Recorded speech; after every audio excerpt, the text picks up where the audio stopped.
Hi friends, I'm back.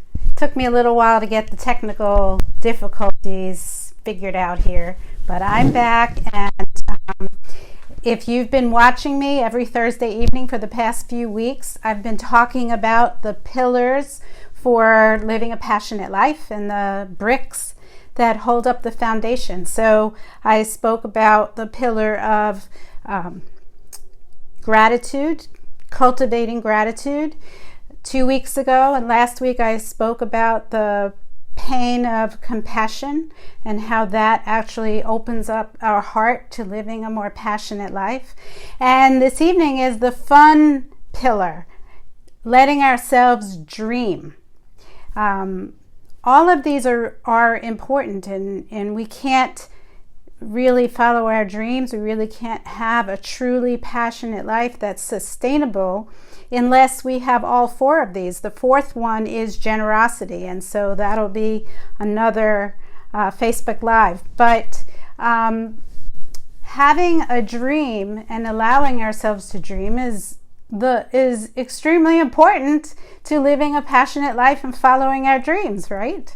But it's important to be able to have compassion along the way and to have gratitude for what we already have. So that's just important. And you'll see that generosity is actually critical in being able to follow our dreams, because generosity includes having a bigger picture and a higher mission for the dreams that we follow, so that we want to help other people when we follow our dreams. And just making sure the sound is off here. I'll just turn that off altogether. So let me just start again with the four pillars. So there's the pain of compassion, which is really important in opening up our hearts so that we can feel everything. We can't just close off our hearts to negative emotions. Compassion's not negative, but to pain, right? Most people consider that negative if we want to feel joy. So there is some pain involved in living a passionate life, and having compassion for other people is an important part of having a passionate life.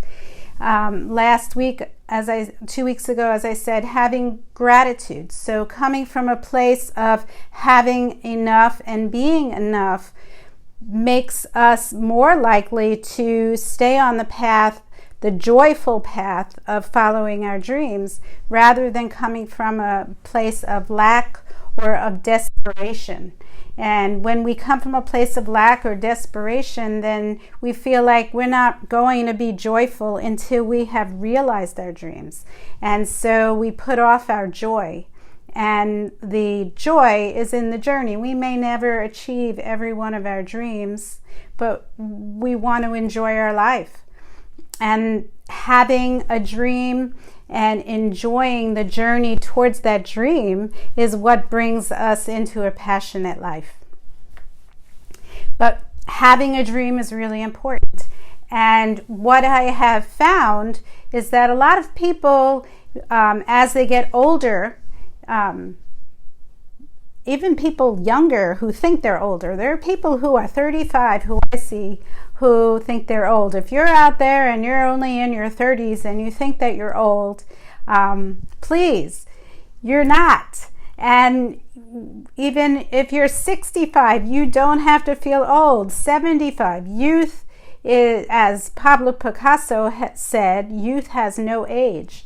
So there are many people who feel like they need to devote their lives to the needs of other people, right? If you're a parent or if you're a caregiver, that's a big part of your life. And very often spouses are focused on their partner's needs, and they forget their own dreams. And many of us have devoted our lives to the path that we thought that we were supposed to take, or maybe it was the passion that we had when we were 25, and we have forgotten that dreams change along the way, or that maybe this isn't really my dream. This was somebody else's dream for me. And so it's really important for us to be able to wake up to our dreams. And it's never too late.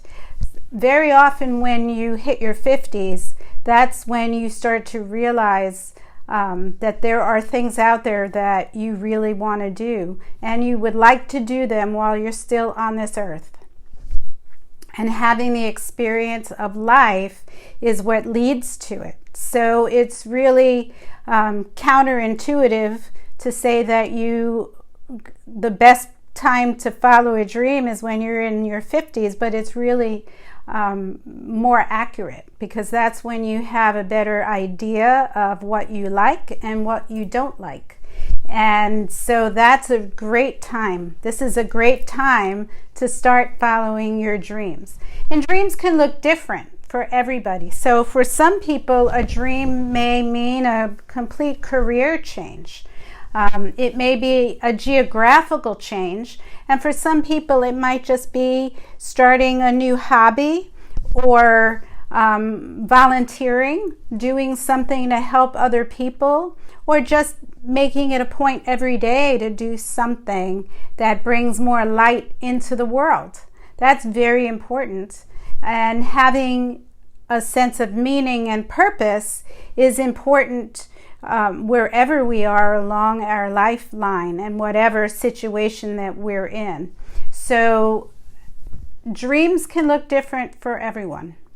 And sometimes people, because you've forgotten your dream or you never really gave yourself a chance to dream, you don't really know what your dreams are. So I think it's really important to just start trying things. Get out and go to different meetup groups about topics that seem interesting, but you've never even looked into it before. So I want to go back a little bit. I sort of skipped a part that I really want to talk about. I have been reading a book by a Tibetan Buddhist master who lived several years ago, and he wrote many books about Tibetan Buddhism, but this particular book is really for everyone. It is not specific to Buddhism. And his name was Chogyam Trungpa, and the name of the book is Shambhala, the Sacred Path of the Warrior. And what he wrote, which I just came across this while I was reading it this week, and it seemed perfect for this discussion of following your dreams. He wrote, "The way of cowardice is to embed ourselves in a cocoon in which we perpetuate our habitual patterns. When we are constantly recreating our basic patterns of behavior and thought, we never have to leap into fresh air onto fresh ground."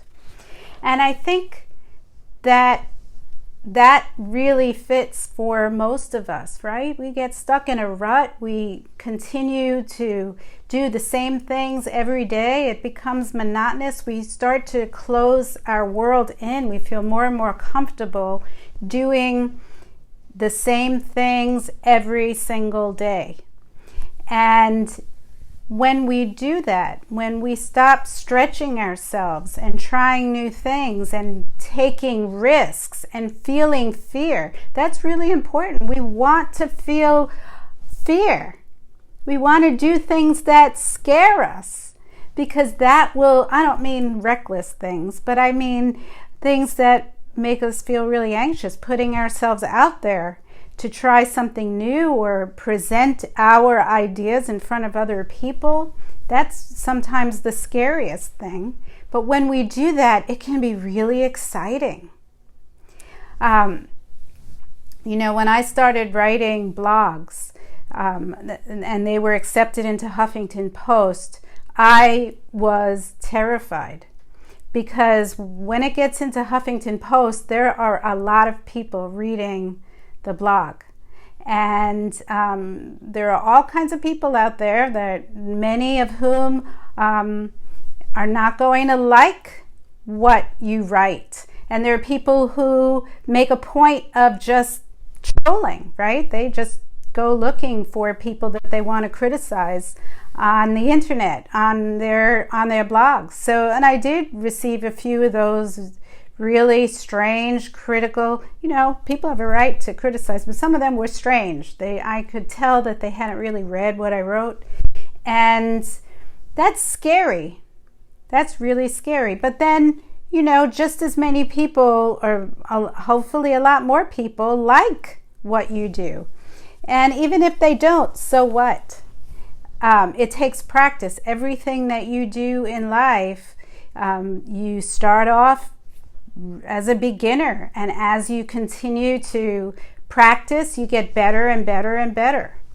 So you may have more criticism when you first put whatever, your artwork or your writing or your public speaking or your acting, or whatever skill you're trying, whatever new skill you're trying along your path, you're likely to get more criticism at the beginning. And hopefully some constructive criticism that can help you to get better at it. And then as you go along, you start to become more of an expert. But feeling that fear is really a part of the excitement and the joy of living a dream. It's very comfortable to stay at home and numb our minds with television or social media, or watching sports every single night of the year. That's comfortable, but comfort isn't always healthy.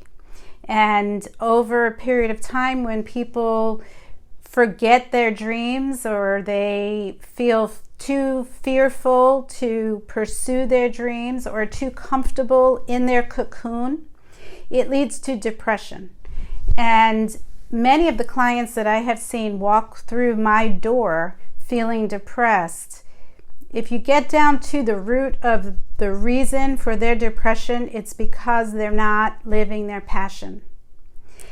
When you live your passion, it actually gives you the resilience to deal with the stresses of life and to overcome obstacles that you face in life, because there will always be obstacles.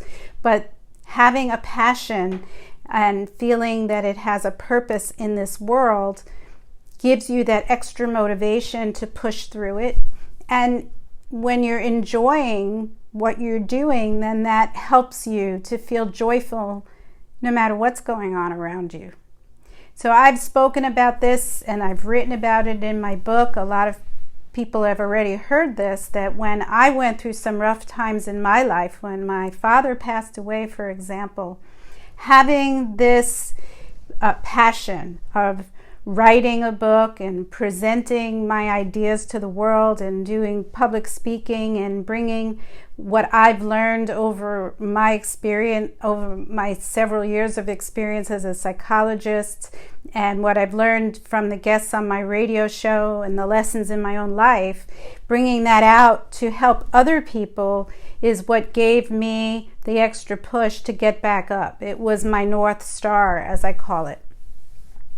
And that's kind of where the generosity, the next pillar that I'm going to talk about later on, where that comes in. When we feel like we're doing something to give back, when our passion actually is something that helps other people, that also motivates us when we're feeling down or we've hit an obstacle and we don't feel creative and we kind of lose our motivation. If we remember that there are people out there who are waiting for us to present our gifts, they're waiting for our help in whatever way that we can we can help with our gifts, that gives us the motivation. We know that we have a reason to get back up and start creating again. One of the things that I discovered in writing was that when I hit an obstacle and I had trouble creating, and then I remembered the people that were waiting to hear from me with my ideas about how they can feel better in their life, it motivated me to write my way out of the dark spot that I was in. And you can see that in my book, that I talked about obstacles that I hit and how I overcame them and the lessons that I learned. And maybe what you may not realize is that I was writing those chapters in real time. I had just hit some of those obstacles, and as I was writing that chapter, I really didn't know what lesson I was going to teach from that, because I didn't yet know what lesson I was learning from it. And so writing, as I wrote, it actually started to bring about these lessons to congeal in my own mind. I was able to start to think about, how am I going to get out of this situation? How am I going to feel better? For one situation in particular, somebody had criticized me and I was feeling really badly. I was feeling really angry. How dare they say that to me? And so I decided to start writing my way out of it, and with the idea that I needed to come to a conclusion that was positive, because people were depending on me. That that this is an issue that many people, that many of my readers come across. That they are criticized and they take it personally and it hurts them, right? I'm sure many of you out there have experienced that, where somebody says something and it really just hits a nerve and you feel really badly, and that stops you from being able to move forward in your life. And so that goal of being able to help you and to help my readers to get out of that situation and to be able to not take it personally and to be able to move forward was what helped me to write my way out of that situation, to get to that point and to come up with the lessons of how to do that. And I really felt like my listeners were there with me, that you were all there with me, going through the journey with me, and that helped me to feel that I wasn't alone, because we're really not alone. Whatever problem that you're dealing with, other people are dealing with the same problem. And so we're really not alone, and if we can keep that in mind, it makes a huge difference. So my point with that is that if you have a higher purpose in your passion, then it helps you to be motivated and to maybe even use some of those obstacles as a way of helping your passion grow. Artists very often use their pain to paint. Musicians very often use their pain to create music and to sing. Most of the most popular songs were written from a place of pain that we can relate to.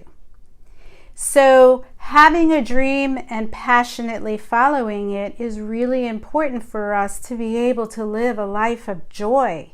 It brings us out of our own pain and the pain of life, and it connects us with other people. So again, my recommendation to get out of this cocoon of habitual living and doing the same thing every day and being comfortable sitting on our couch and watching television all night, going to work, coming home, doing the same thing. How do we do that? How do we stretch ourselves to break out of the cocoon? So my recommendation is to try to do one thing different every day. Just one thing. Just start with one thing, even if it's something as simple as taking a different way home from work. Actually, these kind of behaviors, these changes of behavior actually changes the structure of our brain. When we continue to do the same thing every day, we build these neural connections that don't change. That our brain it really loves to have new things, to have novel situations. That's what helps our brain to grow. So if we take a different way home, we're actually starting to change those neural pathways, and it helps us to start to feel more motivated. Take a class in something that you've never studied before. If you enjoy artwork but you've never taken a chance at painting, then buy some paints and canvas and start painting. Go for a walk after work. Go walk in the park and take a moment to smell the flowers and watch the birds and watch the squirrels. Get up an hour earlier in the morning and meditate, or read something inspiring, or watch an inspiring video. Do something social that you have never done before. Take a dance class and dance with other people. Here in Austin, there's a very big salsa movement and a very big tango movement. So when people start taking classes in dance, in tango and salsa in particular, that I know of, and I think this is something that's around the country, then those people in the class connect with each other, and they go to all different clubs around town at different nights of the week to salsa dance and tango dance together. So it's a real social event, and it's a way of connecting with a lot of people, having fun, and moving your body. Go to the gym. Change your diet. Start focusing on eating healthier food. All of these things can make a big difference in changing your brain and helping you to break out of your cocoon. And when that happens, it starts to stimulate ideas and creativity, and you start to realize, hey, I've always wanted to do such and such. I've always wanted to paint. I've always wanted to travel. And it brings up all of these old memories, and it also exposes you to new things that you've never tried before that you might discover is a new passion. Some people fall in love with taking care of themselves. That when they start to change their diet and they go to the gym, they start to feel really good.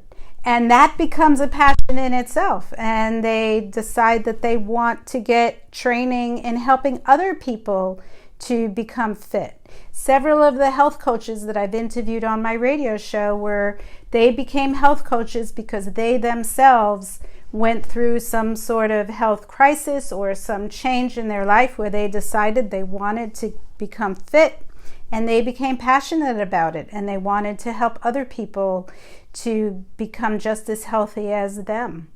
So try new things, and it's never too late.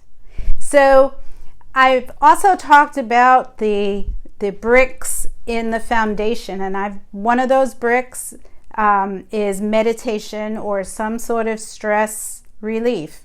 And I've talked about how I'm doing a 40-day challenge for myself, and today is day number 27. So I've missed a few days, and I can feel the difference on the days that I've missed. I didn't sleep as well. I felt a little bit more unbalanced. And the days that I have meditated, when I was feeling a little unbalanced, it brought me back to the center, and I was able to have more creative ideas. And so this brick of meditation and stress relief doesn't just help you to stay healthy, which is a really important part of staying healthy and self-care, but by meditating, it actually increases creativity so that you can follow your dreams, or you can have more ideas about what your dreams are. So one of the issues that I've come across is that during the day, I evaluate veterans for mental health issues. So I'm doing these psychological evaluations, and I'm writing reports that are in a very legal terminology, because they are used in court. And so it's very left brain, which is analytical. And so when I come home and I want to be more creative, which is more on the right side of the brain, it's very hard for me to make a shift from left to right. And I have a hard time being creative after a day of being analytical. And what I have found is that when I meditate for 20 minutes and just quiet my mind, I can make that shift. That meditation helps me to become more creative, and I can make the shift to more right brain thinking, where I have more ideas about whatever project I'm working on, whether it's writing, creating my course, preparing for the next radio show, preparing for this. So meditation can be extremely helpful in this particular pillar, the pillar of following your dreams. So I invite you, as I have before, if you watch this, to join me on this 40-day meditation challenge. You can start at day 1. It doesn't matter that I'm on day 27, and I expect to keep going after I hit 40 days. But I just set that as a milestone.